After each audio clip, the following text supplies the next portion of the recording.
Hindi mga idol. May gusto lang akong i-share sa inyo mga idol.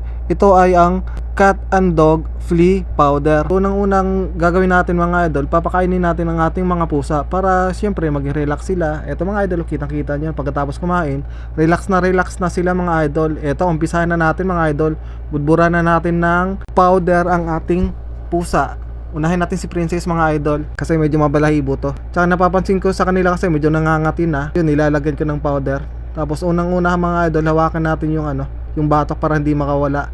Lalo na pag kayo lang mag-isa. Pagkatapos, lagyan natin ng powder sa likod, sa may buntot, sa may dibdib para mawala talaga yung mga kuto at lisan ng ating mga pusa mga idol. 10 minutes lang idol after lagyan, maglalaglaga na ang mga kuto nila mga idol. Matagal ko na rin ginagawa to mga idol at proven safe and effective po siya. At ito ay mabibili lang mga idol sa ating mga suking online stores mga idol.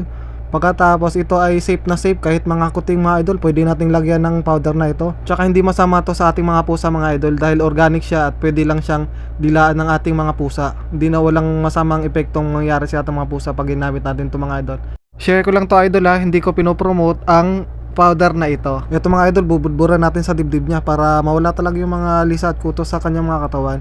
Tapos mga idol, mapapansin mo kasi pag marami na silang kuto, pag sinusuyod mo mga idol, kaya kailangan talaga natin din bumili ng suyod para makita natin kung kinukuto na yung ating mga pusa. Tsaka yung mga higaan pala nila mga idol, wag nyong kaliputang lagyan kasi doon din na ninirahan yung mga mga kuto at mga lisa. Kaya pwede rin natin lagyan ng powder yung mga idol. And after 3 days mga idol ay babalikan din natin silang lalagyan ng ganitong powder ulit mga idol para yung mga natirang mga maliliit na kuto o tsaka mga itlog nila na napisa mapupuksa din natin mga idol at para wala na talagang matitirang parasitic animal sa kanilang mga katawan. Kung mapapansin nyo mga idol, may mga pusa talagang ayaw magpaligo kaya ito ang best solution para mapuksa ang kanilang mga kuto, lalo na't katabi natin sila sa ating pagtulog.